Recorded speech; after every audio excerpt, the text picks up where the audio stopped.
Praise the Lord. இயேசு கிறிஸ்துவின் சந்ததியாராக இருக்கிற சகோதர சகோதரி எல்லாருக்கும் அன்பின் வாழ்த்துக்கள். இந்த நாளில் கூட ஆண்டோட கிருபையினால் இந்த ஆன்லைன் வாயிலாக கூடி சேர்ந்துருக்கிறோம். என்னாச்சுன்னு தெரில, ஒரு சிலருக்கு உள்ள வரமுள்ள சில ப்ராப்ளம் கிடச்சி, அது என்னன்னு தெரில, செக்யூர்டுன்னு காட்டுது. ஸோ ஆல்மோஸ்ட் எல்லோரும் வந்துட்டீங்கன்னு நினைக்கிறேன். அப்படி இல்லைன்னா வாட்ஸ்அப்பில் நீங்கள் மெசேஜ் அனுப்புங்க, வேணால் அந்த லிங்க்கே திரும்ப பர்சனலாக அனுப்பிவிட்றேன். ஓகே, ஸோ ஆல்மோஸ்ட் எல்லோரும் வந்திருப்பீங்க. ஓகே, ஸோ நம்ம எப்பொழுதும் ஜெபித்து நம்ம ஆரம்பிக்கிறது போகிறோம். இன்றைக்கு நம்ம ஜெபித்து நம்ம துவங்கலாம். நம்ம ஜெபிப்போம். எங்களை நேசிக்கிற நல்ல தகப்பனே, இந்த நாளுக்காக நன்றி செலுத்துகிறோம். இந்த நாள் மட்டுமாக ஒரு சில காரியங்களை கற்றுக்கொண்டு இருக்கிறோம். இன்னும் அநேக காரியங்கள் கற்றுக்கொண்டே இருக்கிறது. இந்த நாளில் கூட நல்லா கற்றுக்கொள்ள போகிற காரியத்தை உங்களுக்கு ஒப்புக் கொடுக்குறோம். நாங்கள் அதை சரியாக புரிந்து கொண்டு உங்களுடைய நாம் மகிமைக்காக பயன்படுத்த நீங்கள் கிருபை செய்யுங்க. எங்களை தாழ்த்தி ஒப்புக் கொடுக்குறோம். இயேசுவின் நாமத்தில் ஜெபிக்கிறோம் நல்ல தகப்பனே. ஆமேன், ஆமேன், ஆமேன். ஓகே, ஸோ நம்ம எல்லா வாரமும் லெசன் போதும்போது ஒரு 5 நிமிஷம் டிவோஷன் நம்ம ஒரு விஷயத்தை பார்த்துட்டு தான் நம்ம கிளாஸில் வைப்போம். இப்போயும் கூட நம்ம கர்த்தருடைய வார்த்தையை நம்ம 5 நிமிடங்கள் பார்த்துட்டு நம்ம இன்றைக்கான வகுப்புக்கு நம்ம போகலாம். ஓகே, ஸோ நம்ம சிஸ்டர் ஷீலா இருக்கிறாங்க. அவங்க நம்மோடு கூட இந்த கர்த்தருடைய வார்த்தையை நம்ம கூட பகிர்ந்து கொள்வாங்க. கர்த்தருடைய நாம மகிமைப்படுவதாக. நம்ம கடந்த வாரங்களிலே ஆராதனை என்றால் என்ன அப்படின்றத பார்த்து கொண்டிருக்கிறோம். அதில் வேதத்தில் நமக்கு கொடுக்கப்பட்டிருக்கிறதான ஒரு வசனம், புத்தியுள்ள ஆராதனை என்று சொல்லி நமக்கு ஒரு டெஃபனேஷன் இருக்கிறது. அதை தான் இன்றைக்கு நாம் பார்க்க போகிறோம். அதில் நமக்கு 2 காரியங்கள் கொடுக்கப்பட்டிருக்கிறதை நாம் பார்க்கிறோம். முதலாவது, நம்முடைய சரீரத்தை பரிசுத்தமும், இரண்டாவது, நம்முடைய சரீரத்தை தேவனுக்கு ஜீவ பலியாக ஒப்பு கொடுத்தல். 2 காரியங்களை நாம் பார்க்கிறோம். அதில் இன்றைக்கு முதலாவது காணப்படுகிற ஒரு விஷயத்தை தான் நாம் பார்க்க போகிறோம். என்ன அப்படின்னு சொன்னால், நம்முடைய சரீரத்தை பரிசுத்தமும். அப்போது ஆராதனையின் முதல் பகுதி, ஆராதனையின் மிக முக்கியமான ஒரு விஷயம், நம்முடைய சரீரத்தை பரிசுத்தமாக ஒப்பு கொடுப்பது. நமக்கு அதுக்கு வேதத்திலே அநேக காரியங்கள் சொல்லப்பட்டிருக்கிறதை பார்க்க முடியும். பழைய ஏற்பாட்டிலும் நாம் பார்க்கிறோம், புதிய ஏற்பாட்டிலும் நம்ம வாசிக்க முடிகிறது. சங்கீதம் 29:2, 96:9, 1 நாளாகமம் 16:29, இந்த எல்லா பகுதிகளிலும், இந்த 3 வசன பகுதிகளிலும் நாம் பார்க்கிற ஒரு காரியம் என்னவென்று சொன்னால், பரிசுத்த அலங்காரத்துடனே கர்த்தரை தொழுது கொள்ளுங்கள் என்று நாம் வாசிக்க முடிகிறது. அதே நேரத்தில் லேவியராகமம், எண்ணாகமம் போன்ற புஸ்தகங்களிலே நாம் வாசிக்க முடியும், நம்மை அழைத்த தேவன், நம்முடைய தேவன் பரிசுத்தராய் இருக்கிறது போல நாமும் பரிசுத்தமாய் இருக்க வேண்டும் என்று சொல்லப்பட்டிருக்கிற விஷயத்தை வாசிக்கிறோம். அதையே கூட 1 பேதுரு 1ஆம் அதிகாரம் 14ஆம் வசனத்திலிருந்து 16 வசனங்களிலே நாம் அதை வாசிக்க முடியும். உங்களை அழைத்தவர் பரிசுத்தராயிருக்கிறது போல நீங்களும் பரிசுத்தராயிருங்கள் என்று சொல்லப்பட்டிருக்கிற காரியத்தை நாம் வாசிக்கிறோம். அப்போது நாம் தேவனை தொழுது கொள்ளுவதற்கு, நாம் தேவனை ஆராதிப்பதற்கு மிக முக்கியமான ஒரு காரியம் என்ன அப்படின்னு சொன்னால், நம்முடைய சரீரத்தை பரிசுத்தமாக ஒப்பு கொடுப்பது. இந்த பரிசுத்தம் இல்லை அப்படின்னு சொன்னால் நாம் தேவனை ஆராதிக்க முடியாது. ஆனால் அப்படியும் நம்ம ஆராதிக்கிறோம் அப்படின்னு சொல்லி நம்முடைய திருப்தியில் அல்லது நம்முடைய மாம்சத்தின் பலத்தில் நம்ம ஆராதிக்கிறோன்னு சொன்னால் அதனாலே எந்த பிரயோஜனமும் இருக்க போவதும் இல்லை. நம்முடைய சரீரத்தை நாம் பரிசுத்தமாக ஒப்பு கொடுத்து தேவனை ஆராதிக்கிறவர்களாக இருக்க வேண்டும். அந்த பரிசுத்த அலங்காரம் நம்மிடத்திலே காணப்பட வேண்டும். அதுதான் புத்தியுள்ள ஆராதனையின் மிக முக்கியமான ஒரு பகுதியாக இருக்கிறது. இன்றைக்கு நம்மை நாமே ஆராய்ந்து பார்ப்போம், சோதித்து பார்ப்போம். நாம் எந்த நேரத்திலே ஆராதிக்கிறோமோ அப்பொழுதெல்லாம் நாம் நம்முடைய சரீரத்தை பரிசுத்த அலங்காரத்தோடு தான் வைத்திருக்கிறோமா? நாம் நம்முடைய சரீரத்தை பரிசுத்தமாக ஒப்பு கொடுக்கிறோமா? நம்முடைய சரீரம் பரிசுத்த அலங்காரத்தோடு காணப்படுகிறதா என்பதையெல்லாம் நம்ம யோசித்து பார்க்க வேண்டும். ஆராதனையின் மிக முக்கியமான ஒரு பகுதி அதுதான் அப்படின்றத நம்ம பார்க்குறோம். அதே நேரத்தில் நம்ம கூடி வருகிறதான சபை என்று சொல்லப்படுகிற கட்டிடமாக இருக்கட்டும், அல்லது நம்ம வேறு ஏதாவது இடங்களிலே எடுத்து நடத்துகிறதான கூடுகைகளையும் பார்க்குறோம். அப்படி எங்கே நடத்தினாலும் அந்த இடத்தை நம்ம என்ன பண்ணுறோம், அலங்கரிக்கிறோம். அந்த இடத்த சுத்தமாக இருக்கணும் அப்படின்னு சொல்லி எல்லா காரியங்களையும் செய்கிறோம். அதை அலங்கரித்து அப்படியே ரொம்ப நல்லா பார்க்குறதுக்கே நல்ல ப்ளசண்ட்டாக இருக்கணும், நமக்கு விருப்பப்படுகிற நிலைமையில் இருக்கணும் அப்படின்னு சொல்லி அந்த இடத்தை நாம் அலங்கரிக்கிறோம். அந்த விதத்தில் நம்முடைய சரீரத்தை ஒரு பரிசுத்த அலங்காரத்தோடு வைத்திருக்கிறோமா? நம் மத்தியிலே உலாவுகிற, நம்மிலே வாசமாயிருக்கிற தேவன் சொல்லுகிறபடி, நான் உங்களை அழைத்தவர், நான் பரிசுத்தராய் இருக்கிறது போல நீங்களும் பரிசுத்தராய் இருங்கள் என்று சொன்ன தேவனுக்கு உகந்தபடி நம்முடைய சரீரம் பரிசுத்தமாக காணப்படுகிறதா என்பதை தான் நாம் முதலாவது யோசிக்க வேண்டிய இடத்திலே இருக்கிறோம். நம்முடைய சரீரம் பரிசுத்தமாக இருக்க வேண்டும் என்று சொல்லும் பொழுது அதிலே என்ன காரியம் வருகிறது அப்படின்னு சொன்னால், நம்முடைய நடக்கைகள் எல்லாவற்றிலேயும் நாம் பரிசுத்தமுள்ளவர்களாய் காணப்பட வேண்டும்.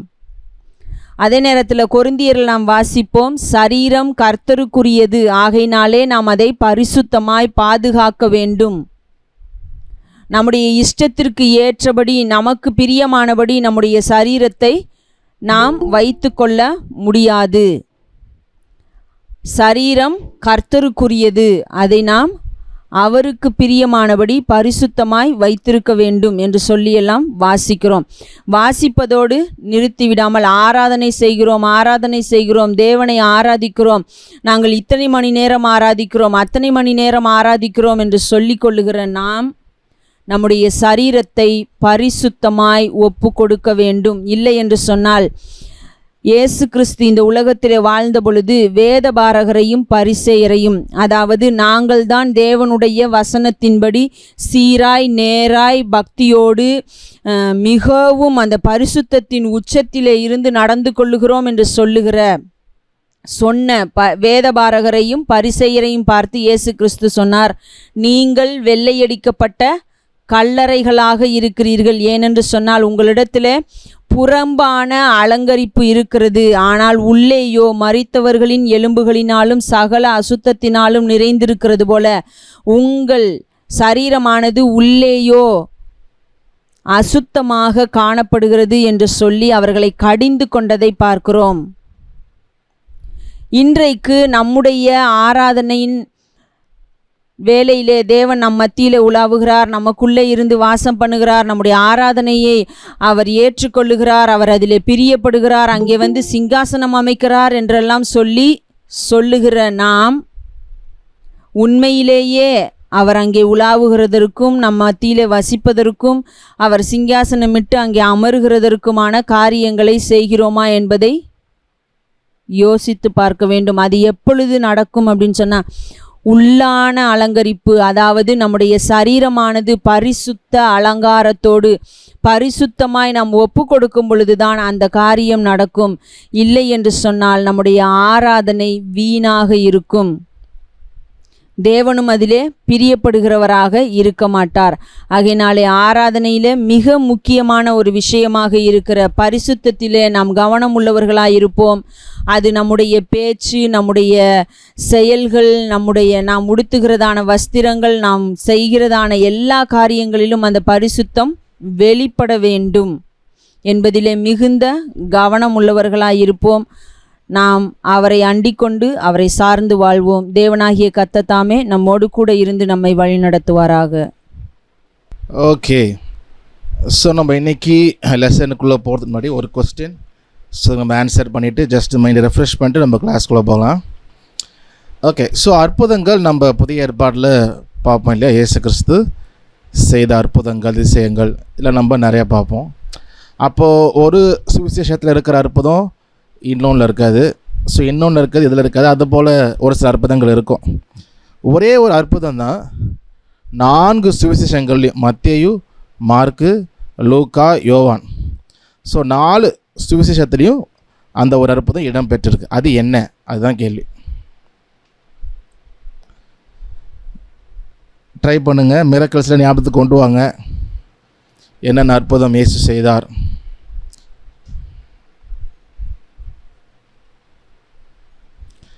கமெண்ட் பண்ணுறவங்க கமெண்ட் பண்ணுங்கள், இல்லை மைக்கை ஆன் பண்ணி சொன்னாலும் சரி. ஹீலிங் அதர்ஸ், அது உண்மை தான். ஹீலிங் அதர்ஸ் எந்த அற்புதம் ஸ்பெசிஃபிக்காக? ஒரு அற்புதம், ஒரே ஒரு அற்புதம் தான் 4 சுவிசேஷத்துலையும் இருக்குது. மற்றது எல்லாமே ஒன்றில் இருக்கும், இன்னொன்றில் இருக்காது, இன்னொன்றில் இருக்கும், இதில் இருக்காது, அந்த மாதிரி இருக்கும். கானாவூர் கல்யாணம், ஓகே, மற்றவங்களும் ட்ரை பண்ணுங்கள். 4 fishes and food, ஓகே. மரித்தோரை உயிரோடு எழுப்பினது, மரித்தோரை உயிரோடு எழுப்பினது, லாசரு, அப்புறம் அந்த எவேருவின் மகள். எந்த அற்புதம் ஸ்பெசிஃபிக்காக திஸ் மிரக்கல் அப்படின்னு சொல்லலாம்? இயேசு உயிரோடு எழுந்தது. ஆமாம், இயேசுவோடு எழுந்தது நாலுமே இருக்குது. அதுதான் பெரிய அற்புதம், அதை நான் இல்லைன்னு சொல்ல. பட் அவர் இந்த பூமியில் ஊழியம் செய்யும் பொழுது செஞ்ச அற்புதங்கள். ஆமாம், feeding of 5,000 mens, Joseph roll number 38, பயங்கரமான அற்புதம். அது அட்டண்டன்ஸ் போடுறார்.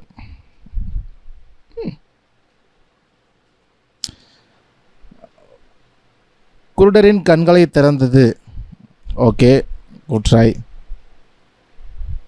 5 அப்பம் 5000 நபர்களை போஷித்தது. 3 பேர் 5 அப்பம் அதை சொல்லியிருக்கீங்க, 4 பேர் நினைக்கிறேன்.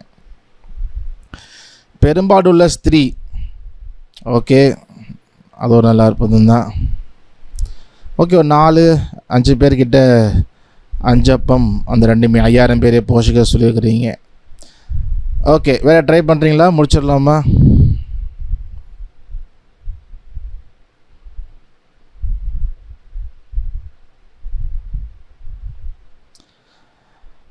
Okay, so the right answer கரெக்டாக கெஸ் பண்ணது போல் 5 பேர் சொன்னாங்கள்ல, அந்த 5 அப்பம் 2 மீன், அந்த அற்புதம் தான் 4 சுவிசேஷங்களும் இருக்குது. யோவான் சுவிசேஷத்தில் ஒரே ஒரு அற்புதம் தான் இருக்குன்னு நினைக்கிறேன். யோவான் சுவிசேஷத்தில் அந்த ஒன்று இது மட்டும்தான். ஸோ அதனால் பார்த்தீங்கன்னா அந்த ஒரு அற்புதம் தான் 4 சுவிசேஷத்துலேயுமே அது இடம் பெற்றிருக்கு. அப்போ அந்த அளவுக்கு என்ன சொல்கிறதுன்னா, பிரபலமாக பேசப்பட்டிருக்கு இந்த விஷயங்கள் இல்லையா? ஸோ அநேக சாட்சிகள் அதை அப்படியே ஷேர் பண்ணது, அந்த அற்புதம் ஷேர் பண்ணது, நிறையா சாட்சி சொன்னால 4 சுவிசேஷங்களுமே இடம் பெற்றிருக்கு. ஸோ இன்றைக்குமே அப்படி அற்புதம் நடந்துச்சுன்னா நம்ம கண்டிப்பாக என்ன பண்ணோம்? இப்போ இன்றைக்கே எங்கேயாவது தேவைக்கு போகிறோம், ஒரு கல்யாணத்துக்கு போகிறோம், ஏன் சபைக்கே போகிறோம் வச்சுக்கோங்களேன், ஒரு கன்வென்ஷனுக்கு போகிறோம், வீட்டுக்கு வந்தோன்னா முதல்ல எதை பற்றி பேசுவோம்? சாப்பாடை பற்றி தான் பேசுவோம். ஏன்னா அந்த சரீரம் இருக்கு இல்லையா, ஃப்ளஷ் முதல்ல அது எதிர்பார்க்க ஒரு நல்ல ஒரு உணவு, திருப்தியாக சாப்பிட்ணும் அப்படின்னு. ஸோ அதனால் எல்லாருமே அதை பற்றி பேசுவோம் இல்லையா, அந்த கல்யாணத்துக்கு பண்ணுற சாப்பாடு நல்லா இருந்துச்சு, சூப்பராக இருந்துச்சு. ஸோ அது நல்லதை கேட்டது. But will talk more about the food, ஏன்னா ரொம்ப முக்கியம். ஸோ அந்த சரீரம் அதை எதிர்பார்க்குறதுனால. ஸோ அந்த அற்புதம் கண்டிப்பாக எல்லா ஜனங்களும் அதை ஷேர் பண்ணதுனால, அந்த சாட்சிகள் நிறைய இருந்ததுனால அது 4லையும் பார்த்திங்கன்னா இடம் பெற்றிருக்கும். ஓகே, ஸோ ஓகே, அட்டெண்டன்ஸ் போட்டுருங்க. அப்புறம் இன்னொரு விஷயம், அசைன்மெண்ட் நீங்கள் வாசிக்கும் பொழுது ரைட் ஹேண்ட் லெஃப்ட் ஹேண்ட் வாசிங்க. சப்போஸ் டைம் இல்லை அப்படின்னா நீங்கள் லெஃப்ட் ஹேண்ட் வாசிக்க வேணால் ரைட் ஹேண்ட் மட்டும் அந்த எக்ஸசைஸ் இல்லையா, மேஜர் 7 அப்புறம் sharp 5, so 12 major scale. So right hand மட்டும் வாட்ச் அனுப்புங்க. வாட்ச் அனுப்புனவங்க ஓகே, அனுப்பாதவங்களுக்கு நான் சொல்கிறேன், இன்னும் பெண்டிங் வச்சுருக்கிறவங்களுக்கு. சரியா? ஓகே. ஸோ அப்புறம் இன்னொன்று இந்த எழுதும் பொழுது சில பேருக்கு டபுள் ஷார்ப், டபுள் ஃப்ளாட், அது ரொம்ப கன்ஃபியூஸ் ஆகுது அப்படின்னு சொல்லிட்டு சில பேர் ஃபீல் பண்ணுறீங்க. ஸோ அவங்களுக்கு ஒரு ஆப்ஷன் சொல்கிறேன். என்ன அப்படின்னா, நீங்கள் ஒரு ஆப்ஷன் என்ன அப்படின்னா, இப்போ எஃப் டபுள் ஷார்ப் வருதுன்னா அதுக்கு கீழே ப்ராக்கெட்டில் ஜி, அது என்ன ஈஸியாக நமக்கு போயிடணுமோ அதை எழுதிக்கலாம். 1. 2வது, அப்படி இல்லை, இப்போ நீங்கள் சப்போஸ் ஜஸ்ட் நான் லேர்ன் பண்ணணும், ஒரு பாட்டுக்கு வாசிக்கணும், அவ்வளோதான், நான் மேலெல்லாம் படிக்க போகிறது இல்லை, ஜஸ்ட் ஒரு பாட்டுக்கு வாசிக்கணும் அப்படின்னு நீங்கள் ஃபீல் பண்ணிங்க அப்படின்னா நீங்கள் இந்த டபுள் ஷார்ப்பே போக வேண்டாம். ஓகேவா? ஸோ அந்த 7 notes should come in order, அந்த ரூல் இருக்குல்ல, அந்த ரூலை பிரேக் பண்ணிடுங்க. ஒன்றும் தப்பு இல்லை. ஏசு சொன்னது போல் அந்த மத்திய 12 சொல்லுவாரோ. ஸோ அந்த நியாயப்பிரமாணம், இந்த ரூல்ஸ் வந்து மனுஷனுக்காக தான் ரூல்ஸே ஒழியோ ரூல்ஸுக்காக மனுஷன் கிடையாது. சரியா? ஸோ அதனால் if you want to go for higher studies இல்லை இன்னும் கண்டினியூ பண்ண அப்படிங்கிறப்ப இதை வச்சுக்கோங்க. இல்லை எனக்கு அதெல்லாம் வாசிக்க போகிறதில்ல, எனக்கு பாட்டு வாசிட்டா போதும் அப்படின்னு ஃபீல் பண்ணுறாங்க, டபுள் ஷார்ப்பாக புரியலன்னா நீங்கள் அப்படி ட்ரை பண்ண வேண்டாம். நீங்கள் 7 notes should come in ஆர்டரில் ரூலை தூக்கி போட்டுட்டு நீங்கள் எழுதுங்க உங்களுக்கு புரிஞ்ச மாதிரி. அப்போ ஏ ஷார்ப் அது மாதிரி ரிப்பீட் வந்தாலும் பிரச்சனை இல்லை. சரியா? ஸோ அந்த மாதிரி நீங்கள் எழுதிடுங்க. சரியா? ஸோ உங்களுக்கு தனியாக அது மாதிரி எழுதி வச்சுக்கோங்க.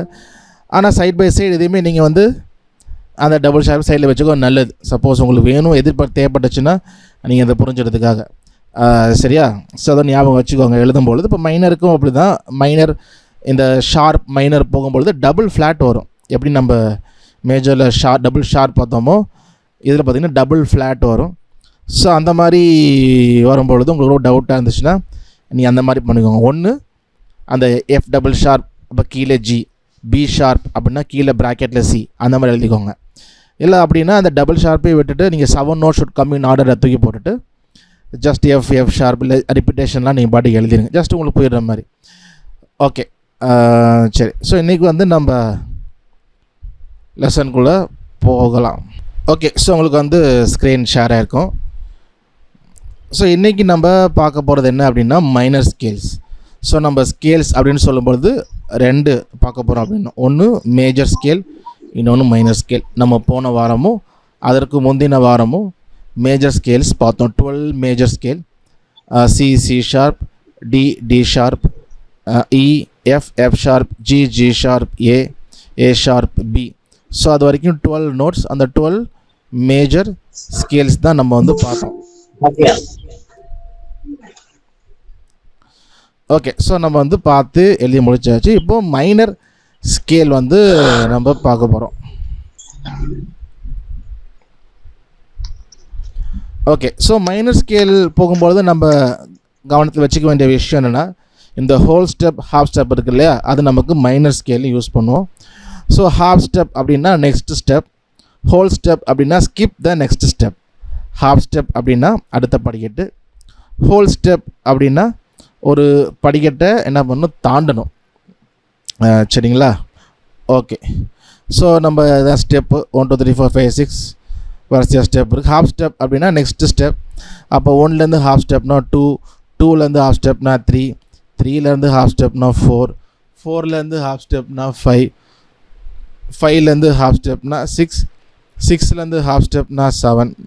ஸோ இப்போ ஹாஃப் ஸ்டெப்னா நெக்ஸ்ட்டு ஸ்டெப் போகும் இல்லையா. ஹோல் ஸ்டெப் அப்படின்னா நெக்ஸ்ட் ஸ்டெப்பை ஸ்கிப் பண்ணணும், அதாவது ஒரு படிக்கட்டை தாண்டணும்.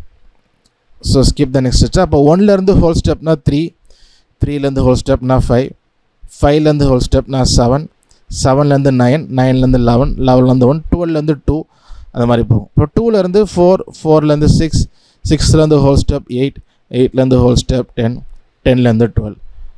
ஸோ இது கொஞ்சம் இன்னும் ஈஸியாக ஒரு ஷார்ட்கட் வச்சுக்கணுன்னா, ஹோல் ஸ்டெப் அப்படின்னு சொல்லும் பொழுது இப்போ ஈவன் நம்பரில் இருக்கிறோம் அப்படின்னா நெக்ஸ்ட்டு ஈவன் நம்பர், ஆட் நம்பர்லேருந்து ஹோல் ஸ்டெப்னா நெக்ஸ்ட்டு ஆட் நம்பர். ஸோ அதையும் கூட ஒரு ஷார்ட்கட்டை நம்ம யூஸ் பண்ணலாம், ஒன்றும் தப்பு இல்லை. இல்லை நமக்கு போய்டுற மாதிரி வேறு மாதிரி கூட நீங்கள் மைண்டில் வச்சுக்கலாம்.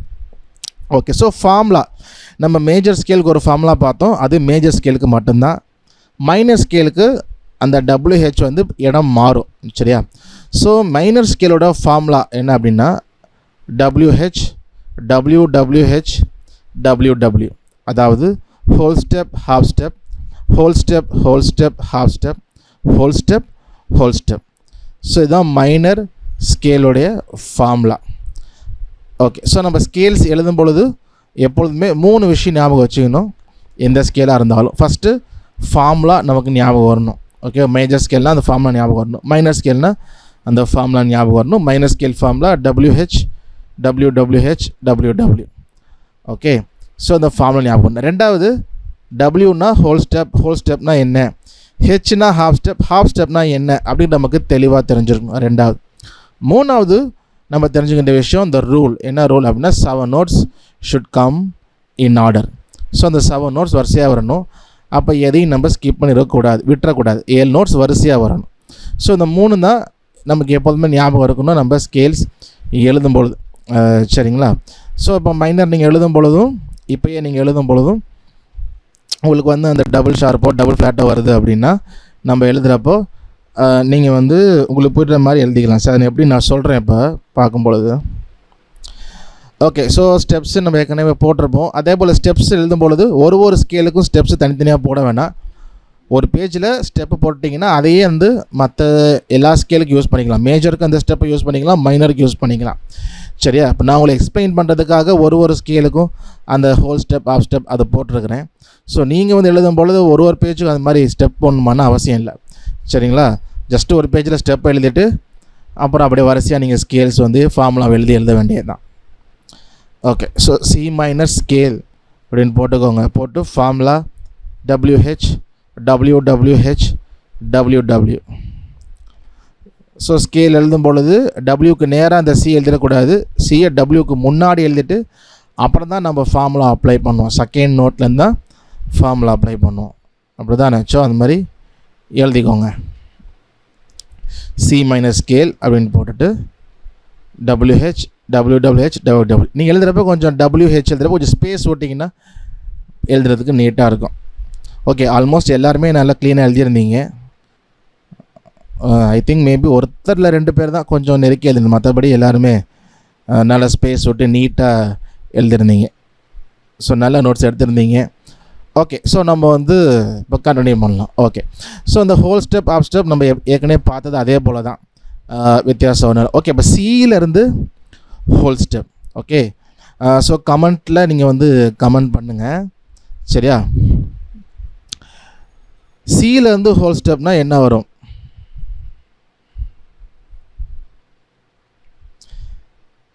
சியிலேருந்து ஹோல் ஸ்டெப். ஓகே, ஸோ அதுக்கு முன்னாடி விஷயம் சொல்லிடுறேன். நான் சொல்லணும்னு நினச்சேன், மறந்துட்டேன்.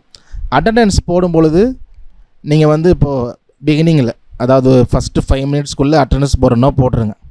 சப்போஸ் நடுவில் ஜாயின் பண்ணிங்கன்னா நீங்கள் கடைசி ப்ரேயர் பண்ண பார்த்தீங்களா, அப்போ நீங்கள் போடுங்க. ஏன்னா நடுவில் நம்ம கொஸ்டின் ஆன்சர் இது பண்ணுறதுனால அதில் நடுவில் நீங்கள் அட்டண்டன்ஸ் போடுறப்ப சிலதை நம்ம பார்க்க முடியாது. அதுவே ரொம்ப நேரம் ஆகுது. ஸோ டைம் இல்லாத தான் ஒரு பெரிய ப்ராப்ளம். ஸோ அட்டண்டன்ஸ் போடும்பொழுது ஏர்லியாக ஜாயின் பண்ணிட்டீங்கன்னா ஃபஸ்ட்டு 5 மினிட்ஸ்க்குள்ளேயே, அதாவது டிவோஷனுக்கு முன்னாடியே சொல்கிறேன். சரியா? அப்போ நான் டிவோஷன்னு சிஸ்டர் எடுக்கிறதுக்கு முன்னாடியே அந்த 5 மினிட்ஸ் இருக்கும். ஸோ அதுக்குள்ளே நீங்கள் வந்து போட்டுக்கொண்டு ஜாயின் பண்ண உடனே, இப்போ 8:30க்கு நான் கனெக்ட் பண்ணுறேன் இல்லையா? ஸோ 8:30லேருந்து 8:50க்குள்ளே நீங்கள் அட்டண்டன்ஸ் போடுறது போட்டுருங்க. சப்போஸ் நடுவில் ஜாயின் பண்ணிங்கன்னா நடுவில் போட வேணாம். கிளாஸ் முடியும் பொழுது க்ளோசிங் ப்ரேயர் பண்ணுறேன் இல்லையா, அந்த டைமில் இல்லை, அதுக்கு ஒரு 2 மினிட்ஸ் முன்னாடி அந்த மாதிரி நீங்கள் பண்ணுங்கள். சரிங்களா? அப்போ அட்டண்டன்ஸ் எனக்கு எடுக்கிறது கொஞ்சம் ஈஸியாக இருக்கும். ஸோ நடுவில் வந்து அங்கங்கே போடுறது ரொம்ப நேரம் அதுவே ஆகுது. சரிங்களா? ஸோ அதனால் ஞாபகம் வச்சுக்கோங்க. இப்போ நடுவில் போட்டவங்க, பிகினிங்கில் போட்டவங்க ஓகே, 8:50க்குள்ளே போட்டவங்க ஓகே. நடுவில் வந்தவங்க போட்டிருந்தீங்கன்னா நீங்கள் கடைசியில் ப்ரேயர் பண்ணுறவங்க போட்டுருங்க. எனக்கு அப்போ ஈஸியாக இருக்கும். ஓகே ஓகே, ஆன்சர் பண்ணலாம். கமெண்ட் செக்ஷனில் கமெண்ட் பண்ணுங்கள். சியிலேருந்து ஹோல் ஸ்டெப்னால் என்ன வரும்? கமெண்ட்டு பண்ணுறதுக்கு டஃப்பாக இருக்குது, தூரம் ஃபோன் வச்சுக்கலாம். நீங்கள் மைக் ஆன் மட்டும் பேசலாம், எது கம்ஃபர்டபுளாக இருக்கோ. ஓகே, ஸோ 1 2 3 4 பேர் டி சொல்லியிருக்கீங்க. ஓகே, சியிலேருந்து ஹோல் ஸ்டெப் அப்படின்னு சொல்லும்பொழுது ஹோல் ஸ்டெப்னால் ஒரு படிக்கட்டு தாண்டணும், ஸ்கிப் த நெக்ஸ்ட் ஸ்டெப். அப்போது சியிலேருந்து ஹோல் ஸ்டெப்னால் C# போட்டுட்டு டி. அப்போது அந்த மொதல் W கீழே டின்னு எழுதிக்கோங்க. ஓகே, டின்னு எழுதிக்கோங்க. அடுத்து டியிலேருந்து ஹாஃப் ஸ்டெப். டியிலேருந்து ஹாஃப் ஸ்டெப்னால் என்ன வரும்? E flat. பரவாயில்ல, வெரி குட். எல்லாருமே E ஃப்ளாட் போட்டிருக்கீங்க. ட்ராக்கில் வந்துட்டீங்கன்னு அர்த்தம். அப்படின்னா குட், அப்படி தான் இருக்கணும். அவ்வளோதான். So easy. இதை புரிஞ்சுக்கிட்டோம் அப்படின்னா இந்த 7 notes should come in order இருக்கு இல்லையா, அது சிம்பிள் விஷயந்தான். பட் அதை புரிஞ்சுக்கிட்டோம் அப்படின்னா நம்ம ப்ராப்பராக நோட்ஸ் எடுக்கும் பொழுது இப்படி தான் இருக்கும். நீங்கள் சி மைனரில் நோட்ஸ் எடுக்கிறப்போ அங்கே E ஃப்ளாட்டுன்னு தான் இருக்கும், டி ஷார்ப்புன்னு இருக்கவே இருக்காது. ஏன் அப்படின்ற கேள்விக்கு பதில் இதுதான், 7 notes should come in order. ஏன்னா ஏன் அப்படின்ற கேள்விக்கு பதில் எங்கேயுமே இருக்காது. ஏன்னா நானே ரொம்ப தேடி, என்ன சொல்கிறது, பல வருஷங்களாக மண்டையை போட்டு உடச்சிக்கிட்டு எல்லா வெப்சைட்டையும் தேடி நோண்டி எங்கேயோ ஒரு இடத்துல கரைச்சிச்சு. ஸோ அதனால் எல்லாருமே அதை போட்டுற மாட்டாங்க, யாராவது ஒருத்தர் தான் போட்டிருப்பாங்க இந்த 7 notes should come in order. சரி, அப்போது டியிலேருந்து ஹாஃப் ஸ்டெப் அப்படின்னா டி ஷார்ப்புக்கு போகும். ஆனால் நம்ம டி ஷார்ப் சொல்ல முடியாது, ஏன்னா டிக்கு அப்புறம் இ தான் வரணும். அப்போது இ ஃப்ளாட். அப்போது ஹெச்சுக்கு கீழே இ ஃப்ளாட் போட்டுருங்க.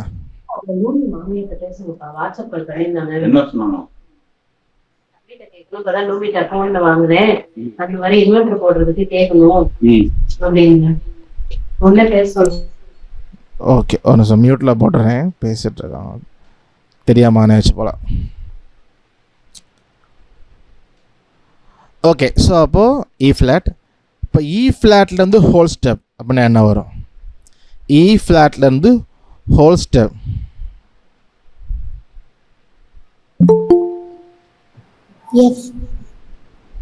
எஃப். ஓகே ஓகே, எல்லாரும் எஃப் சொல்லிக்கிங்க, வெரி குட். ஸோ இ ஃப்ளாட்லேருந்து ஹோல் ஸ்டெப் அப்படின்னா இயை ஸ்கிப் பண்ணிட்டு எஃப்க்கு போயிடும். இக்கு அப்புறம் எஃப் தான் வரணும் இல்லையா? அப்போ டபிள்யூக்கு நேராக எஃப் போட்டுடலாம். ஸோ நம்ம இந்த நோட்ஸ் எழுதும் பொழுது 7 நோட்ஸ் வரிசையாக தான் வருது அப்படின்னா நம்ம ரொம்ப யோசிக்க வேண்டாம். நமக்கு 7 நோட்ஸ் ஆர்டரில் வரலன்னா தான் நம்ம இ ஷார்ப்னு போடுறதா இல்லை டபுள் ஷார்ப் யூஸ் பண்ணுறதா நமக்கு அடுத்த ஸ்டெப்புக்குள்ளே போகணுமே. அது வரிசையாக வருதுன்னு நம்ம டக்கு டக்குன்னு போட்டு போயிடலாம். ஓகே, எஃப்லேருந்து ஹோல் ஸ்டெப் என்ன வரும்?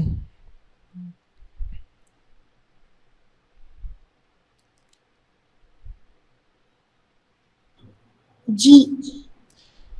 G, very good. Joshua Paul, நீ ஆன்சர் பண்ணுறியா உங்கள் அம்மா ஆன்சர் பண்ணுறாங்களா? எனக்கு ஒரு டவுட் வந்துருச்சு. டவுட் உங்களுக்கு வரமா? எனக்கு ஒரு டவுட் வந்துருச்சு. யார் பண்ணுறா? நான் தான் பண்றேன். நீ தான் பண்ணுறியா? Very good. டக்கு டக்குன்னு போடுறியா? அதான் டவுட் வந்துருச்சு. பரவாயில்ல, நல்ல ஸ்பீடாகவே போடுற. குட், கண்டினியூ பண்ணிக்க. ஸோ எஃப்லேருந்து whole step G. Okay, F sharp போட்டுட்டு ஜி. ஓகே, ஒன்ஸ் அகெயின் ஜியிலேருந்து ஹாஃப் ஸ்டெப் என்ன வரும்? A flat. A flat.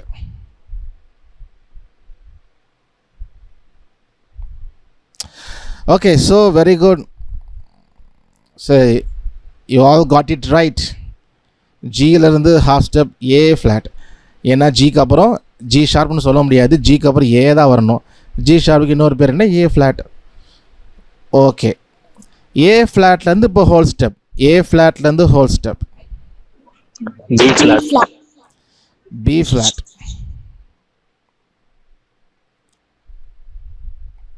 B flat sir. Yeah B flat. Okay okay, so அப்போது ஏ ஃப்ளாட்லேருந்து ஹோல் ஸ்டெப் பி ஃப்ளாட். ஏயை விட்டுட்டு B flat. அப்போ அந்த டபிள்யூ கீழே பி ஃப்ளாட் போட்டுக்கோங்க. அட்டண்டன்ஸ் இப்போ போடக்கூடாது. அட்டண்டன்ஸ் போடுறவங்க கடைசியில் க்ளோசிங் பேருக்கு முன்னாடி போடுங்க. சரி, நான் டைம் கொடுக்குறேன், சொல்லும் போது போடுங்க. இப்போ நடுவில் போட வேணாம். போன வாரம் நடுவில் போட்டுட்டு ஒன்று ஒன்றா பார்த்து பெரிய தலைவலியாகி போச்சு. ஓகே, பொறுமையாக பார்த்து போடலாம். இப்போது டைம் தான் இருக்க மாட்டேன், ரொம்ப நேரம் ஆகுது. அதனால் கடைசியில் போட்டால் கொஞ்சம் எனக்கு ஈஸியாக இருக்கும். அதனால் ஓகே, கடைசியில் போட்டுருங்க. ஓகே, பி ஃப்ளாட்லேருந்து ஹோல் ஸ்டெப் லாஸ்ட் இதோட முடிச்சிடும். சி. ஓகே, ஸோ நம்ம எல்லா ஸ்கேலுமே எந்த நோட்டில் ஆரம்பிக்கிறோமோ அந்த நோட்டில் தான் முடியும். ஸோ பி ஃப்ளாட்லேருந்து ஹோல் ஸ்டெப் பியை விட்டுட்டு சி. அப்போ அந்த டபிள்யூ கீழே சி போட்டுக்கோங்க. Very good. எல்லாமே ரொம்ப ஒரு தப்பு கூட இல்லை. எல்லா நோட்ஸும் எல்லாருமே கரெக்டாக சொல்லிட்டீங்க.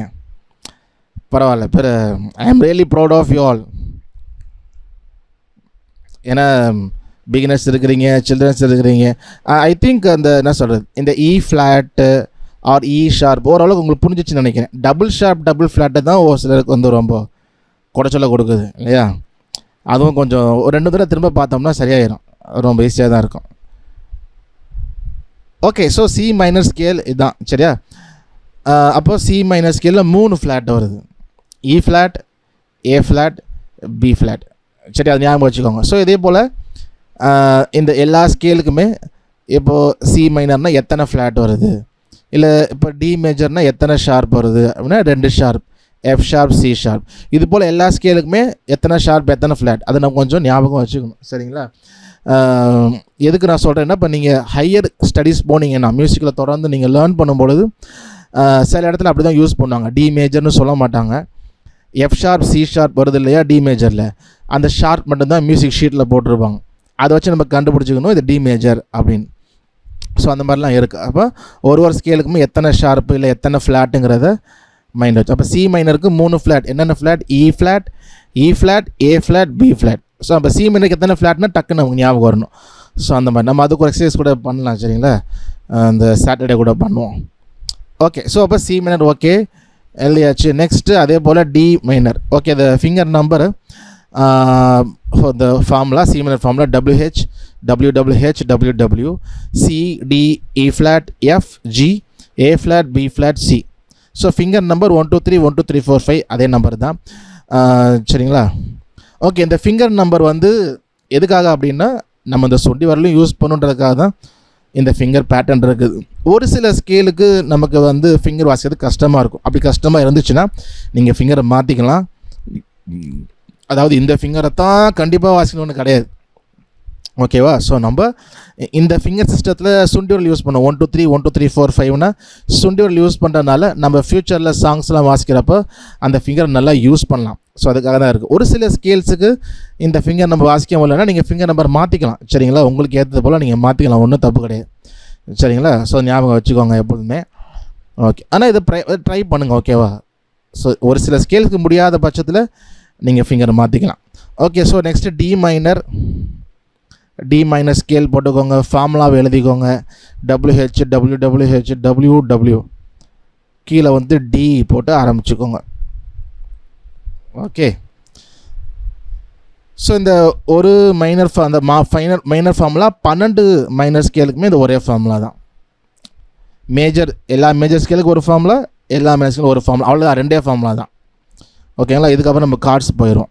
ஸோ அதனால் இந்த 2 ஃபார்முலா தான். 2 ஃபார்முலா ஞாபகம் வச்சிட்டிங்கன்னா எல்லா ஸ்கேலுமே எப்போ நீங்கள் இருந்தாலும் தர வரலாம். எதுக்காக ஃபார்முலா ஞாபகம் வச்சுக்கணும் அப்படின்னா, இப்போ வந்து கொஞ்சம் இப்போ வாசிட்டு இருக்கிறீங்க, கொஞ்ச நாள் வாசிக்க விட்டுன்னு வச்சுக்கோங்களேன், வேறு எங்கேயாவது போகிறீங்க, யாராவது புதுசாக கீபோர்ட் கற்றுக்குறவங்க ஸ்கேல்ஸ் ஏதாவது டவுட் கேட்குறாங்க, இல்லை ஜி மேஜர் நோட்ஸ் எனக்கு தெரில அப்படிங்கிறாங்க.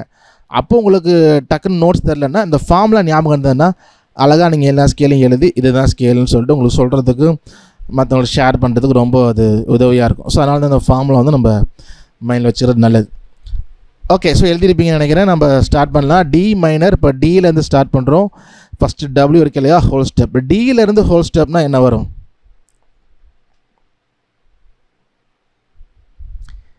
டியிலேருந்து whole step E. Sir D தானே? டியிலேருந்து whole step E. Very good.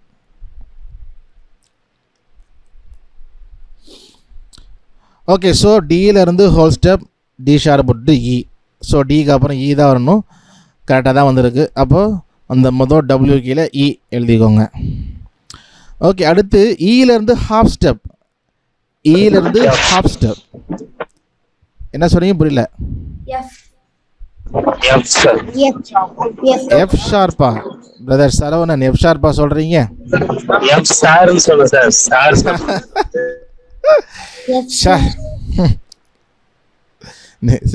எனக்கு ஷார்ப்னு வந்துருச்சு. ஓகே, ஸோ எஃப் இயிலேருந்து ஹாஃப் ஸ்டெப்னா நெக்ஸ்ட் ஸ்டெப் தான் இல்லையா? ஸோ ஹாஃப் ஸ்டெப்பில் மோஸ்ட்லி தப்பு வராது. எஃப், அப்போ அந்த ஹெச்சுக்கு கீழே எஃப் போட்டுக்கோங்க. எஃப்ல வந்து ஹோல் ஸ்டெப் என்ன வரும்? G. G. Okay, G. Okay, எல்லாரும் ஜி சொல்லியிருக்கீங்க. ஸோ எஃப்லேருந்து ஹோல் ஸ்டெப்னா எஃப் ஷாரை போட்டுவிட்டு ஜி. ஸோ அப்போ நெக்ஸ்ட்டு டபிள்யூ கீழே ஜி போட்டுக்கோங்க.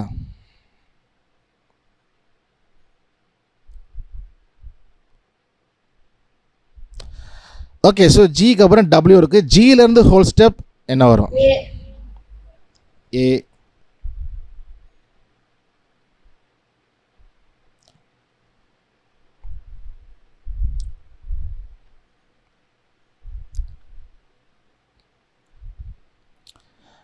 ஓகே, ஸோ ஜியிலேருந்து ஹோல் ஸ்டெப்பு ஜி ஷார்ப் போட்டு ஏ.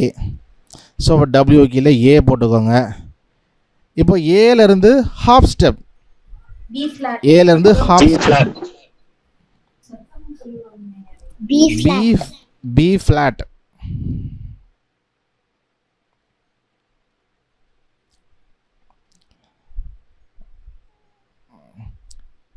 ஏலேருந்து ஹாஃப் ஸ்டெப், ஹாஃப் ஸ்டெப்னா மேலே தான் போவோம், கீழே வர மாட்டோம். டைப்பிங் மிஸ்டேக் ஆயிடுச்சா? B flat. B flat, B flat நீங்கள் சொல்லிட்டீங்க, எனக்கு கேட்டுச்சு. ஓகே, ஸோ அப்போது ஏலேருந்து ஹாஃப் ஸ்டெப், அடுத்த step A sharp or B ஃப்ளாட்டுக்கு நம்ம ஏ ஷார்ப் போட முடியாது இல்லை, ஏன்னா ஏ வந்துருச்சு, ஏக்கு அப்புறம் அடுத்து பி தான் வரணும். 7 notes should come in order. அப்போ ஏ ஷார்ப்னு சொல்லாமல் பி ஃப்ளாட், அப்போ அந்த ஹெச்சுக்கு கீழே பி ஃப்ளாட்னு போட்டுருங்க. ஓகே, ஸோ நெக்ஸ்ட்டு பி ஃப்ளாட்லேருந்து ஹோல் ஸ்டெப் சி.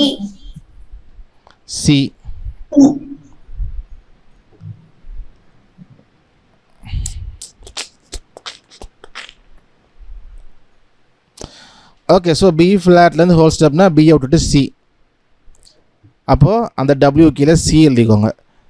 லாஸ்ட் இப்போ சியிலேருந்து ஹோல் ஸ்டெப், சியிலேருந்து ஹோல் ஸ்டெப்னா D. D D D D D D.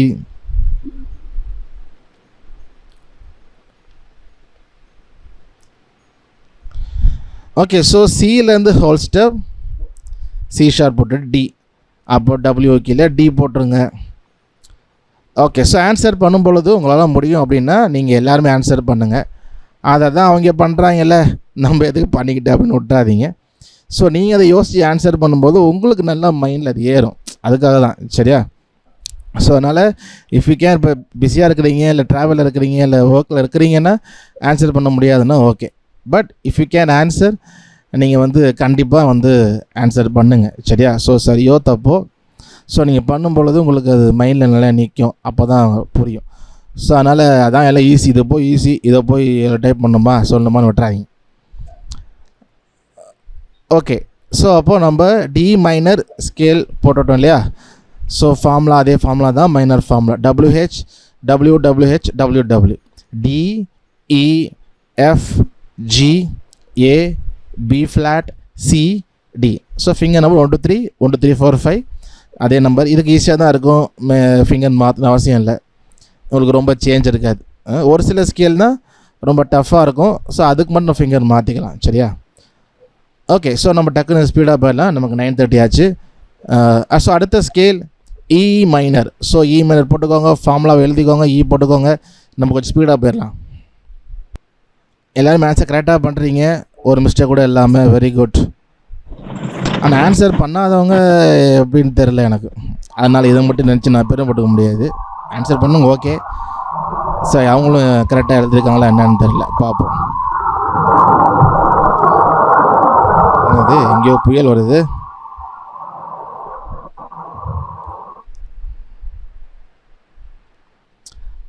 Okay, so next நம்ம ஸ்டார்ட் பண்ணால் இ மைனர் ஸ்கேல். இலேருந்து ஹோல் ஸ்டெப் என்ன வரும்? F flat.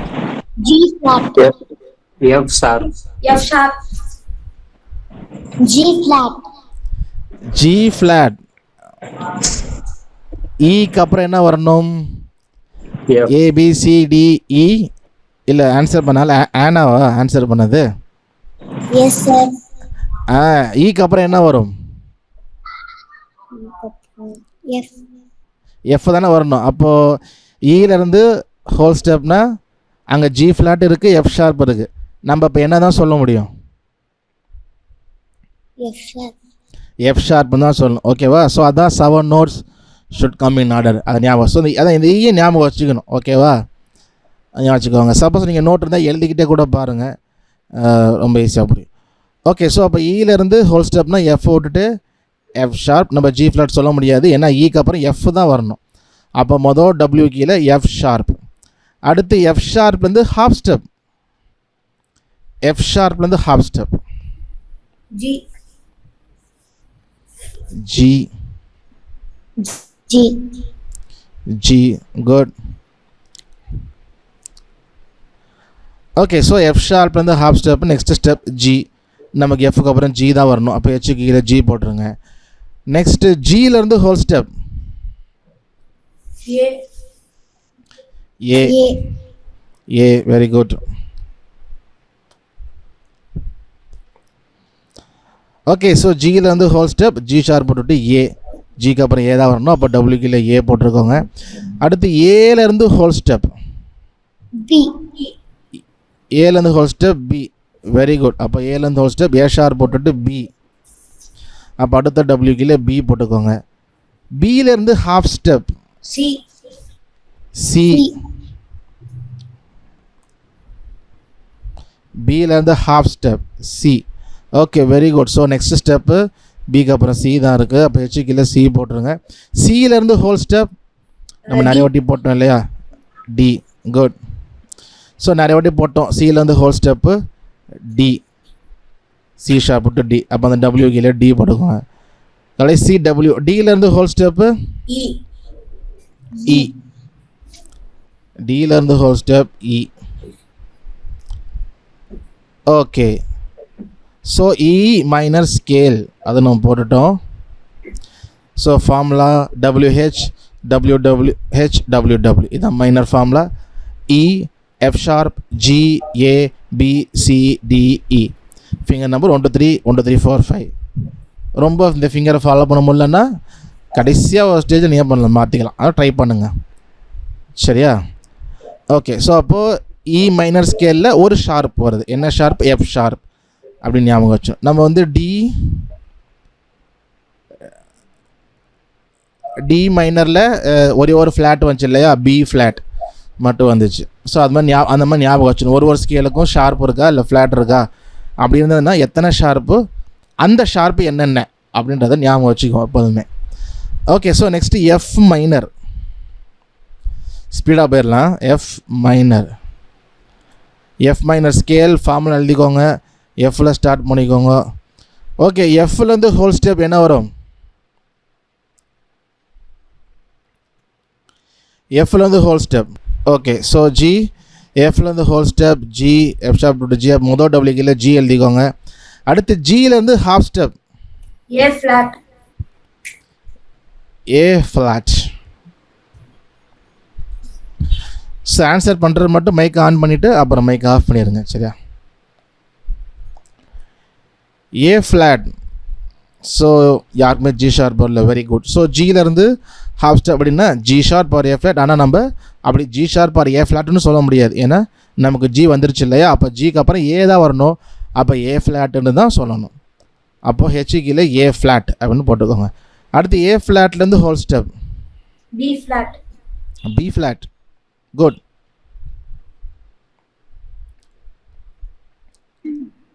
B flat. B flat. Good.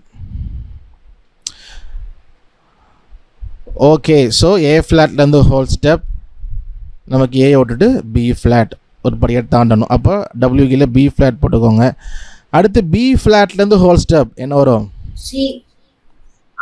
C C. C C C C C.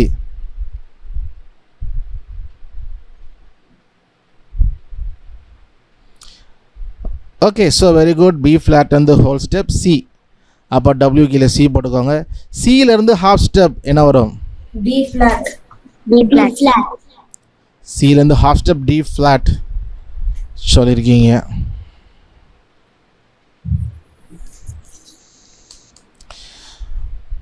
Okay so D flat, சியிலேருந்து half step D flat correct. ஏன்னா C sharp வராது இல்லையா, சிக்கு அப்புறம் டி தான் வரணும், அப்போ டி ஃப்ளாட். டி ஃப்ளாட்லேருந்து whole step E flat. E flat.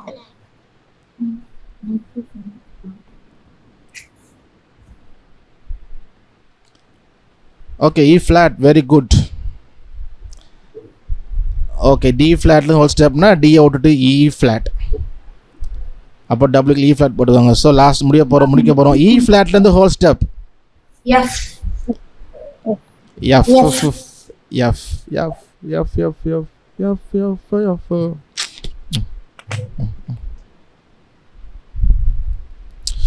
Okay so E ஃப்ளாட்லேருந்து ஹோல் ஸ்டெப் இ விட்டுட்டு எஃப்க்கு போயிடுது, அப்போது எஃப் எழுதிக்கோங்க. Okay so formula minor scale formula WH WWH WW இல்லை F minor F G A flat B flat C D flat E flat F. Finger 1 2 3 1 2 3 4 5. ரொம்ப கஷ்டமாக இருக்குது ஃபிங்கர் இந்த நம்பர் ஃபாலோ பண்ண முடியலன்னா நீங்கள் சேஞ்ச் பண்ணிக்கலாம் ஆஸ் யூ விஷ். ஓகேவா? அது ஞாபகம் வச்சுக்கோங்க. ஓகே, ஸோ அப்போ எஃப் மைனரில் எத்தனை ஃப்ளாட் வருது? ஷார்ப்பாக தான் ஃப்ளாட் வருதுன்னா ஃப்ளாட் வருது. எத்தனை ஃப்ளாட் வருது? 4 ஃப்ளாட் வருது. அந்த 4 ஃப்ளாட் என்னென்ன? A flat, B flat, D flat, E flat. So அது மாதிரி நமக்கு சொல்ல தெரியணும், பார்க்காமே சொல்ல தெரியணும். ஓகே, நீங்கள் வாசிக்கிறப்பயே நோட்ஸை சொல்லி வாசிச்சிங்கன்னா உங்களுக்கு அது ஈஸியாக ஏறும். நீ தனியாக மனப்பாடம் பண்ணிங்கன்னா கஷ்டம். எஃப்ஜி ஏ ஃப்ளாட் பி ஃப்ளாட்னு படிச்சிங்கன்னா கஷ்டமாக இருக்கும், சுற்றி விட்டுரும். சரியா? ஸோ நீங்கள் வாசிக்கும் பொழுது சொல்லிக்கிட்டே F G A flat B flat அந்த மாதிரி சொல்லிக்கிட்டே வாசிச்சிங்கன்னா உங்களுக்கு ஈஸியாக மெமரைஸ் ஆகிடும். சரியா? ஸோ உங்களுக்கு ஸ்டெப்பு பார்த்து ரொம்ப ஈஸியாக இருக்குன்னு நினைக்கிறேன். ஏன்னா எல்லாருமே ஆன்சர் பண்ணுறதுன்னு தெரியுது. ஓரளவுக்கு எல்லாம் அப்பா சூப்பராக ஃபார்மில் வந்துட்டீங்க. ஸோ உண்மையிலுமே I'm really proud of you. ஏன்னா ஒரு மிஸ்டேக் கூட இல்லாமல் 100% சூப்பராக ஆன்சர் பண்ணிங்க. Okay, good. ஸோ அந்த ஸ்டெப்ஸ் உங்களுக்கு ஈஸியாக வந்திருக்குன்னு நினைக்கிறேன். ஸோ அதையே ஃபாலோ பண்ணிக்கோங்க. இந்த எழுதும் பொழுது உங்களுக்கு இந்த இ ஷார்ப்பு இல்லை பி ஷார்ப்லாம் குழம்புதுன்னா கீழே ப்ராக்கெட்டில் இப்போ இ ஷார்ப்னா எஃப் தான் இல்லையா, கிளியர் ப்ராக்கெட்டில் எஃப் அந்தந்த நோட்டு கீழே எழுதிக்கோங்க. அதே போல் டபுள் ஷார்ப் வந்தாலும் அது கீழே அந்த மாதிரி எழுதிக்கோங்க. ஸோ டபுள் ஷார்ப் ரொம்பவுமே குழம்புதுன்னா நீ ஒன்றும் பிரச்சனை இல்லை, டபுள் ஷார்ப்பு டபுள் ஃப்ளாட்டை தூக்கி விட்டுட்டு நார்மலாக நீங்கள் எழுதுறது போல் ரிப்பிட்டேஷன் வந்தாலும் பரவாயில்ல, 7 நோட்ஸ் ஒதுக்கி வச்சுட்டு எழுதுங்க. ஆனால் எதையும் எழுதி வச்சுக்கோங்க. சப்போஸ் நாளைக்கு ஃப்யூச்சரில் போகிறோம், அப்டேட் பண்ணுறீங்க, if you want to go for higher studies in music அப்படின்றப்போ வந்து நீ அந்த டேர்ம் தான் யூஸ் பண்ணுவாங்க. டபுள் ஷார்ப் டபுள் ஃப்ளாட் அந்த டேர்ம்லாம் யூஸ் பண்ணுவாங்க. நம்ம யூஸ் பண்ணுற மாதிரி என்ன சொல்கிறது ஏ ஷார்ப் அந்த மாதிரிலாம் யூஸ் பண்ண மாட்டாங்க. அது பெரிய தப்பு. இப்போ நம்ம வந்து பாட்டுக்கு வாசிக்கிறோன்றனால பெருசாக அதை பொருட்படுத்தலையே ஒழிய, பட் ப்ராப்பர் மியூசிஷியன் அப்படின்னு நீங்கள் பார்க்குறீங்க இல்லை அது மாதிரி ஒரு இடத்துல போகிறீங்க அப்படின்னா அந்த மாதிரி சொல்லும்போது அது பெரிய ஒரு தப்பாக தான் பார்ப்பாங்க. ஏக்கப்புறம் எப்படி ஏ ஷார்ப் போடலாம், அந்த 7 நோட்ஸ் கம்மிங் ஆர்டர் இல்லையா அப்படின்ட்டு அப்புறம் ஆற்றுவாங்க. ஸோ அதனால் ஞாபகம் வச்சுக்கோங்க. ஓகேவா? ஸோ இப்போ எனிவே என்னென்னா இதனால் வந்து புரியாமல் போயிடக்கூடாது. ஏன்னா நம்ம கற்றுக்கிறது வந்து என்னோட நோக்கம் வந்து நீங்கள் எல்லோரும் கற்றுக்கிட்டு கின்னஸ் ரெக்கார்டு வாசித்து வாங்கன்றதுலாம் இல்லை. 2 விஷயம். ஒன்று, சபையில் நம்ம கூடி ஆராதிக்கும் பொழுது ஒரு ஈஸியோடு வாசிக்கிறப்ப நல்லாயிருக்கு இல்லையா அந்த பாடலை பாடி துதிக்கிறது. இன்னொன்று பர்சனலில் நமக்கு லைஃபுக்கு நம்ம பாடி ஆராதிக்கிறதுக்கு இன்ஸ்ட்ருமெண்ட் ரொம்பவே யூஸ்ஃபுல்லாக அது நல்லது. ஸோ அதுதான் என்னோட நோக்கம். ஒன்று, நீங்கள் பர்சனல் லைஃப்பில் வாசித்து ஆண்டோட துதிச்சு பாடுறதுக்கு.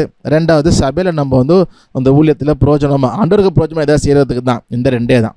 இப்போ இந்த டபுள் ஷார்ட் டபுள் ஃப்ளாட்னால நீங்கள் கற்றுக்க முடியும், இப்போ குழம்பிடக்கூடாது. அதனால தான் அது வந்து நான் அதை ஸ்ட்ரிக்டாக சொல்லலை. சரிங்களா? ஸோ அது ஞாபகம் வச்சுக்கோங்க. ஆனால் பாட்டு மட்டும் வாசித்தா போதுங்கிறவங்க அப்படி இருங்க. அதே நேரம் நீங்கள் கண்டினியூ பண்ண போகிறீங்க, if you want to learn more in music, நீங்கள் அந்த டபுள் ஷார்ட் டபுள் ஃப்ளாட் தான் நீங்கள் ஃபாலோ பண்ணி ஆகணும். ஸோ மைண்டில் வச்சுக்கோங்க. ஓகே, ஸோ நம்ம எஃப் வரைக்கும் போட்டிருக்காங்க. இன்னும் என்னென்ன இருக்குது? G minor, A minor, B minor. இந்த 3 மைனரும் ஹோம்ஒர்க், ரைட்டிங் அசைன்மெண்ட். நீங்கள் எழுதி ஃபோட்டோ எடுத்து எனக்கு வந்து அனுப்பிடுங்க. ஃபோட்டோ அனுப்புகிறப்ப நீங்கள் 7 ஸ்கேலுமே அனுப்பிடுங்க. இப்போ ஏற்கனவே எழுதணும் இல்லையா, C minor, D minor, E F minor, அதோடு சேர்த்து எனக்கு அனுப்பிடுங்க. ஏன்னா சப்போஸ் நீங்கள் எழுதுகிறப்ப மாற்றி மிஸ்டேக் பண்ணியிருந்தீங்கன்னா எனக்கு அதை பார்த்தா ஒரு கரெக்ட் பண்ணுறதுக்கு அது ஒரு வாய்ப்பாக இருக்கும். ஸோ அதனால தான் சொல்கிறேன். சரிங்களா? அப்போது G minor, A minor, B minor எழுதிட்டு, ஆனால் இந்த 7ஐயுமே எனக்கு ஃபோட்டோ எடுத்து அனுப்புங்க. நம்ம இது பண்ணுவோம். வாசிக்கிறது அதே போல் தான், right hand left hand. Next link share பண்ணுறேன். ரைட் ஹேண்ட் லெஃப்ட் ஹேண்ட் வாசிங்க. ரொம்ப பிஸியாக இருக்கிறோம், டைம் இல்லை அப்படின்னு ஃபீல் பண்ணிங்கன்னா ரைட் ஹேண்ட் மட்டுமாவது கண்டிப்பாக என்ன வாசிச்சிருங்க. சரியா? ஸோ ஏன்னா அதுதான் ரொம்ப லெஃப்ட் ஹேண்ட் நமக்கு வாசிச்சா நல்லது தான், பட் ஆனால் கண்டிப்பாக ரைட் ஹேண்ட் வாசிக்கணும். சரிங்களா? அதை ஞாபகம் வச்சுக்கோங்க. சிலேருந்து பி வரைக்கும், C minor, D minor, E minor, F minor, G minor, A minor, B minor, 7 scales வாசித்து வீடியோ குரூப்பில் அனுப்புங்க. எழுதி அதை வந்து ஃபோட்டோ எடுத்து எனக்கு பர்சனலாக அனுப்புங்க. ஓகே, ஸோ உங்களுக்கு எதாவது கொஸ்டின்ஸ் இருக்கா அந்த ஸ்கேல்ஸில், மைனர் ஸ்கேல்ஸில் இப்போ எழுதின வரைக்கும், இல்லை முன்னாடி எழுதின அந்த டபுள் ஷார்ப் அதில் கூட டவுட்ஸ் இருந்தால் நீங்கள் கேளுங்க. எனி கொஸ்டின் ரிகார்டிங் ஒரு மியூசிக் கோர்ஸ் எதுவாக இருந்தாலும் சரி.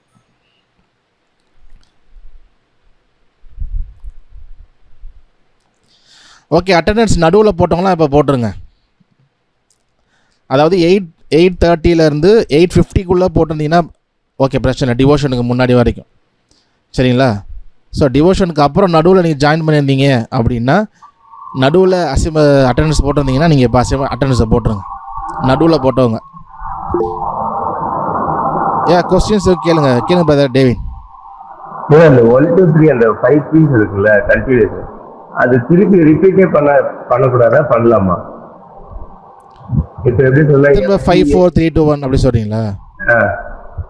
வாசிக்கலாம், திரும்ப வர்றதும் நல்லது தான். நம்ம போயிட்டு அப்படியே ரிட்டர்ன் வர்றது இல்லை, போயிட்டு ரிட்டர்ன் வர்றது இல்லை. நான் கேட்கறது வந்து இந்த 5 ஃபிங்கர்லயே ரிப்பீட் பண்ணாக்கா என்னன்னு கேட்குறேன். திருப்பி 6 7 போகணுமான்னு கேட்குறேன். போகாம திருப்பி அந்த 1 2 3க்கு வரலாமா? வரலாம். அதாவது எதான் சொன்னேன்ல, எதுக்கு இந்த ஃபிங்கர் வந்து நான் போட்டிருக்கேன் அப்படின்னா, நம்ம சுண்டி வரல யூஸ் பண்ணோம் அப்படின்னா நம்ம சாங் வாசிக்கிறப்ப நமக்கு ஒரு ப்ளஸ்ஸாக தான் இருக்கும். இந்த சுண்டி வரல வாசிக்கிறது யூஸ் பண்ணலாம். நம்ம எக்ஸசைஸ் வாசிக்கிறப்ப இதை வாசிக்காமல் விட்டுட்டோம் வச்சுக்கோங்களேன், இந்த 3rd 5th ஃபிங்கரை நம்ம சாங் போகிறப்பையும் யூஸ் பண்ணாமல் விட்டுருவோம். நமக்கு ஒரு மைனஸ் ஒரு ஃபிங்கர் அப்படி தான் நமக்கு வந்து இருக்கும். ஆனால் இது கட்டாயம் கிடையாது இந்த ஃபிங்கர் நம்பர். சப்போஸ் உங்களுக்கு அந்த வாசிக்கிறது நான் சொல்கிற ஃபிங்கர் கஷ்டமாக இருந்தாலே மட்டும்தான் நீங்கள் மாற்றிக்கலாம். 1 2 3 1 2 3 கூட வாசிக்கலாம், ஒன்றும் தப்பு கிடையாது. நம்ம இது ஃபிங்கர் பட் எதுக்கு யூஸ் பண்ணுறோம் அப்படின்னா, நம்ம எல்லா ஃபிங்கரையும் யூஸ் பண்ணோம் அப்படின்னா சாங்ஸ் வாசிக்கிறப்ப ஒரு இன்ட்ரோ வாசிக்கிறீங்க, இன்ட்ரோலோடு வாசிக்கின்றப்போ நமக்கு எக்ஸ்ட்ரா 2 ஃபிங்கர் ஒரு ஃபிங்கர் யூஸ் பண்ணுறோம் அப்படின்னா நல்லது தானே, நோட்ஸ் வேகமாக வாசிக்கிறப்போ. ஸோ அதுக்காக தான் அது வந்து நம்ம இதை ப்ரிஃபர் பண்ணுறது. ஸோ கூடுமானக்கு இந்த ஸ்கேல்ஸ் வாசிச்சிடுங்க. சில ஸ்கேல்ஸ் வந்து கஷ்டமாக தான் இருக்கும், ஏன்னா ஜம்ப் பண்ணுற மாதிரி இருக்கும். ஸோ அப்போ மட்டும் நீங்கள் என்ன பண்ணுங்கன்னா ஃபிங்கரை மாற்றி நீங்கள் 1 2 3 1 2 3ன்னு வாசிக்கலாம், ஒன்றும் தப்பு இல்லை. இதுதான் வாசின்றது கட்டாயம் கிடையாது. ரைட் ஹேண்டுக்கு ஓகே, லெஃப்ட் ஹேண்டுக்கு எப்படி யூஸ் பண்ணுறது ஃபிங்கரிங்? லெஃப்ட் ஹேண்டுக்கு வந்து அப்படியே ஆப்போசிட்டில் வரும். ஃபார் எக்ஸாம்பிள் இப்போ இந்த எஃப் மைனர் பார்க்குறது பார்த்தீங்கன்னா, எஃப் மைனர் வந்து 1ல், எஃப் வந்து 1ல் ஆரம்பிக்குது ரைட் ஹேண்ட்னா. ஸோ அதே வந்து லெஃப்ட் ஹேண்டில் பார்க்குறப்போ சுண்டி வரல் தான் 1ன்னு இருக்கும். சாரி, சுண்டி வரல் 5 தான் எஃப்பில் ஆரம்பிக்கும். F, G, A flat, B flat, C, திரும்ப D flat, E flat, F, அந்த மாதிரி இருக்கும். ஸோ அதாவது 5வது வரல் எஃப்பில் ஆரம்பிக்கும் லெஃப்ட் ஹேண்டில். அப்படியே என்ன சொல்கிற ரிவர்ஸ் மாதிரி இருக்கும். அப்படியா இருங்க, ரைட் ஹேண்டில் 1ல் ஆரம்பிக்கிறது, லெஃப்ட் ஹேண்டில் 5ல் ஆரம்பிக்கும். ஸோ அப்படி இருக்கும். ஆமாம். அப்போ இன்னும் கூட சொல்லணும் மறந்துட்டேன். ஸோ சப்போஸ் வந்து உங்களுக்கு கிளாஸ் வந்து அட்டன் பண்ண முடியல, கிளாஸ் அப்போ ஏதாவது அட்டன் பண்ணல அப்படின்னா நீங்கள் எனக்கு இன்ஃபார்ம் பண்ணிங்கன்னா போதும், சரியா? பர்மிஷன் கேட்கணும் கிடையாது, இன்ஃபார்ம் பண்ணால் போதும். ஏன்னா பர்மிஷன் வாங்குறதுக்கும் இன்ஃபார்முக்கும் வித்தியாசம் இருக்கு இல்லையா? ஜஸ்ட்டு ஒரு என்ன சொல்கிற ஒரு அட்டண்டன்ஸோ ஒரு விஷயமோ ப்ராப்பராக மெயின்டைன் பண்ணுறதுக்காக தான் பண்ணுறோம் மொழியே. பர்மிஷன் வாங்கிட்டு தான் லீவ் பண்ணணும், நான் பர்மிஷன் கேட்டு நான் ஓகே சொன்னால் தான் லீவ் பண்ணணும் அப்படிலாம் கிடையாது, சரிங்களா? அந்தளவுக்கு ரொம்ப ஸ்ட்ரிக்டாலாம் இல்லை. நம்ம வந்து இன்ஃபார்ம் பண்ணுங்கள், ஓகேவா? ஸோ கிளாஸ் அட்டன் பண்ணலாம், ஜஸ்ட் எனக்கு ஒரு மெசேஜ் போட்டு விட்றது, இந்த மாதிரி அட்டன் பண்ண முடியாதுன்னு போதும், நான் வந்து எல்லோவில் வந்து மார்க் பண்ணிக்கிறேன், சரியா? ஜஸ்ட் இன்ஃபார்ம் பண்ணிங்கன்னா போதும். ஒன்றுமே சொல்லாமல் வந்தால் தான் ஏன் வரல, எதுக்கு வரல தெரில, அந்த மாதிரி சில பேர் போராட்டத்துக்காக தான் அது கொண்டு வந்தோம். ஒரு 3 நாள் 4 நாள் கிளாஸுக்கே வராமல் இருந்து அப்புறம் ஏன் வரலன்னு கேட்குறப்ப, இல்லை நான் கிளாஸுக்கு இனிமேட்டு வரமாட்டேன் அப்படிங்கிறாங்க. எப்போனா நம்மளாக கேட்கும் பொழுது. ஸோ அது வந்து ஒரு ரூல்ஸ்க்காக தான் கொண்டு வந்திருக்கோம். ஜஸ்ட் இன்ஃபார்ம் பண்ணிங்கன்னா போதும், வரல நான் வந்து அப்டேட் பண்ணிக்கிறேன். So it's not necessary to ask permission, just inform that you will not attend the class. Okay, so கொஸ்டின்லேருந்து நம்ம க்ளோஸ் பண்ணலாம், ப்ரேயர் பண்ணிவிட்டு. சப்போஸ் வேறு கொஸ்டினோ இந்த கிளாஸை குறிச்சிச்சோ உங்களுக்கு கொஸ்டின் கிளாஸ் முடிச்சதுக்கப்புறம் எப்போ வந்தாலும் சரி, நீங்கள் குரூப்பில் எப்போ வேணாலும் நீங்கள் கேளுங்க, சரிங்களா? ஓகே, ஸோ கண்டிப்பாக வந்து ஓகே. ஸோ தொடர்ந்து நம்ம வந்து கற்றுக்கொள்ளும். இன்னும் ஒரே ஒரு கிளாஸ் தான் இந்த ஸ்கேல்ஸ் இருக்கும், சரிங்களா? இந்த scale whole step half step அப்படி போடுறதுலாம். அதுக்கப்புறம் கொஞ்சம் கார்ட்ஸ் போயிடும், அது கொஞ்சம் ஈஸியாக இருக்குது, இந்த அளவுக்கு கஷ்டமாக இருக்காது, கொஞ்சம் வாசிக்கணும். ஸோ அதனால் நாளைன்ற நெக்ஸ்ட் கிளாஸோட கொஞ்சம் இது இருக்கும். ஸோ நம்ம இந்த சாட்டர்டே நான் ட்ரை பண்ணுவோம். போன வாரம் கிளாஸ் சொல்லியிருந்தேன், பட் டைம் இல்லை, நான் கொஞ்சம் வெளியே போகிற மாதிரி ஆயிடுச்சா, ஸோ அதனால் அப்படி ஆயிடுச்சு. ஸோ அதனால் இந்த சாட்டர்டே ட்ரை பண்ணுவோம். ஜஸ்ட் ஒரு ரிவிஷன் தான், ஓகேவா? அந்த ஸ்கேல்ஸில் ரிவிஷன் பண்ணுவோம். யாருக்கு அப்படின்னா பிகினர்ஸ், ஸ்லோ லேர்னர்ஸ், அப்புறம் சில்ட்ரன்ஸ். ஸோ சில்ட்ரன்ஸும் உங்களுக்கு புரியலன்னா அந்த மாதிரி வரவங்களுக்கு தான். ஸோ இட்ஸ் அன் ஆப்ஷனல், கண்டிப்பாக எல்லோரும் வரணும்னு கிடையாது, சரிங்களா? ஏன்னா ரிவிஷன் தான் பார்க்க போகிறோம். ஸோ அந்த மாதிரி பண்ணலாம். அதை என்னென்ன மற்றது அப்டேட் பண்ணுறேன். சரி, ஓகே. சரி, அதனால குரூப்பில் கேளுங்க, நானும் எதுனாலும் குரூப்பில் அப்டேட் பண்ணுறேன். நம்ம வந்து செவித்து நம்ம நிறைவு செய்யலாம். எங்களை நேசிக்கிற நல்ல தகப்பனே, அந்த நாளுக்காக நன்றி செலுத்துக்கிறோம். இந்த நாள் கூட இந்த மைனர் ஸ்கேல்ஸ் நாங்கள் பார்த்துருக்குறோம். அப்பா, நாங்கள் இன்னும் சில காரணம் இருக்குது, நாங்கள் முழுமையாக கற்றுக்கொண்டு அப்பா நாங்கள் ஆண்டவது எங்களுக்காக இல்லை, பெருமைக்காக, பேருக்காக, புகழுக்காகவோ பணத்திற்காகவோ பெருமைக்காக எதற்காகவும் அல்ல ஆண்டவரே. ஆண்டவரே, நாங்கள் உம்முடைய ராஜ்யத்துக்கு உம்முடைய ஊழியத்துக்கு ஒரு பயன்படும்படியாகவும் எங்களுடைய தனிப்பட்ட வாழ்க்கையில் நாங்கள் உம்மை பாடி ஆராதித்து மகிழ்ச்சியோடு கூட ராகத்தோடு பாடி உம்முடைய சமூகத்தில் மகிழ்ந்திருக்கும்படியாக கற்றுக்கொள்கிறோம். நாங்கள் அதை நேர்த்தியாக கற்றுக்கொண்டு உம்முடைய நாம மகிமைக்காக பயன்படுத்த கிருபை செய்யுங்க. ஒவ்வொருவரையும் தாழ்த்தி ஒப்பு கொடுக்குறேன், ஆசீர்வதிங்க. இயேசுவின் நாமத்தில் ஜெபிக்கிறோம் நல்ல தகப்பனே, ஆமேன். என் ஆத்மாவே கர்த்தரை ஸ்தோத்திரி, என் மூலமே பரிசுத்த நாமத்தை ஸ்தோத்திரி. என் ஆத்மாவே கர்த்தரை ஸ்தோத்திரி, அவர் செய்த சகல உபகாரங்களையும் மறவாதே. ஆமேன், ஆமேன், ஆமேன்.